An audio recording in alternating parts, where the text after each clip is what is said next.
ઈંડામાંથી બહાર નીકળતી વખતે એ બચ્ચું ખૂબ સંઘર્ષ કરતું હતું.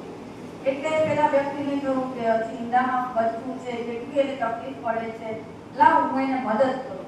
એટલે એ વ્યક્તિએ ઈંડાની ખાલ થોડી કાપી નાખી.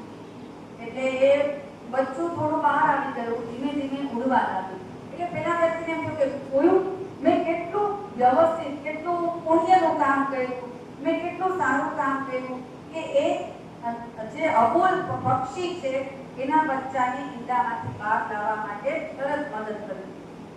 થોડી વાર પછી જોયું તો એ બચ્ચું તડફડતું હતું અને એનું એક જ કારણ હતું કે જ્યારે પેલા વ્યક્તિએ ઈંડાની ખાલ કાપી ત્યારે એ પક્ષીની પાંખ વીંધાયું અને એ પક્ષી આ જીવન તડફડતું ખૂબ જ સંઘર્ષમય જીવન પસાર કરે છે. તો કહેવાનો તાત્પર્ય એ છે કે આપણે શું કરીએ છીએ કે પાણી પેલા પાળ આપી દઈએ, બાળકથી સ્કૂલેથી આવે એટલે પેલા બધું જ રેડી કરી નાખીએ.